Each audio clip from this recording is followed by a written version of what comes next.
Hello மக்களே, என்ன promo 2 வந்துச்சா? திவாகருக்கும் பாருக்கும் சண்டே ஆயிடுச்சா? ஆமாங்க, அங்கே குட்டியை குழப்பறது நிறைய பேர் இருக்காங்க. அது இன்னும் ஸ்ட்ராங்காக வரல லைவில். பட் ஆனால் உள்ளுக்கு வந்து ஒரு பாலிடிக்ஸ் நடக்குது.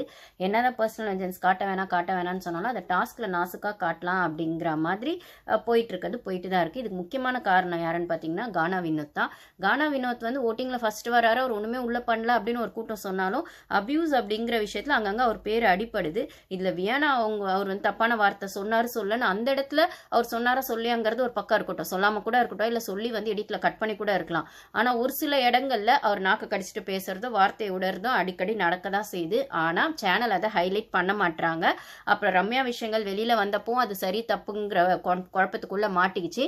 ஸோ இன்னுமே அவரை பற்றின அவர் சரியா தப்பா அப்படிங்கிற கன்ஃபியூஷன் ஜனங்களுக்கு இருந்துகிட்டே தான் இருக்குது. ஆனால் ஒரு பார்ட் ஆஃப் ஆடியன்ஸோ இல்லை ஃபேக் ஓட்ஸோ இல்லை பிஆர் டீமோ எனக்கு தெரியாது. அந்தளவுக்கு அவர் டாப்பில் இருக்காரு, செகண்டில் இருக்காரு, இல்லை அவரை பற்றின ஏதோ ஒரு வீடியோ ட்விட்டரில் போடுறாங்கன்னா உடனே அவ்வளோ லைக்ஸ் வருது செய்து அப்படின்னு பார்க்கும்போது அது எனக்கு அவ்வளோ டிசர்விங்காக அவர் அப்படிங்கிறது தெரியல. ஆனால் ஒன்று மட்டும் நான் கிளியராக சொல்கிறேன். திவாகருக்கும் வினோத்க்கும் நடுவில் ஒரு கோல்டு வார் போயிட்டே இருக்குன்னும் போது அதுக்கான ரியாக்ஷனை திவாகர் கொடுக்குறாரு. ஆனால் ஆக்ஷன் பண்ணுறது என்னமோ கானா வினோத் தான்.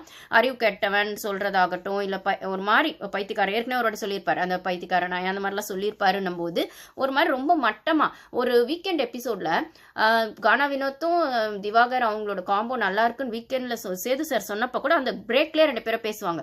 அப்ப கூட அங்க ஒரு கிளாஸ் உடஞ்சிரும் அங்க இதுல பிக் பாஸ் ரூம்ல அந்த லைவ் போயிட்டு இருக்கு. ஐ மீன் அந்த வீக்கெண்ட் எபிசோட் போயிட்டு இருக்குமே, அப்ப அந்த கண்ணாடிலாம் பொறுக்க ஒரு தட்டில் வச்சு கொடுக்கட்டுமா, சாப்பிட்றியா நீ அப்படின்னு கேட்டதெல்லாம் அது எப்படி ஹியூமர் ஆகும் எனக்கு தெரியல. அந்த மனுஷன் அதுக்கு வாய் திறக்கல. ஏன்னா அந்த மனுஷன் நான் சரின்னு சொல்ல வரல, ஆனா அதை விட 10 மடங்கு இவர் சிலாவலி சைலண்டா பண்றாருங்கிறதா உண்மையா இருக்கு. அதே மாதிரி அவர் போய் கேமரால நின்று பண்ணும்போதும் அவர் ஷார்ட்ஸ் போடுறாருன்னா பின்னாடி நின்று மார்க் பண்றது, சம்டைம்ஸ் கனி குரூப் கூட சேர்ந்து பேசுறது அப்படிங்கிறதுலாம் ரொம்ப தெளிவா சைலண்டா சிலாவலி கானா வினோத் பண்ணிட்டு தான் இருக்காரு. அப்புறம் அந்த பொண்ணுங்க விஷயம் பத்தி எனக்கு சரியா தெரியல, தெரியாம நம்ம பேச முடியாது.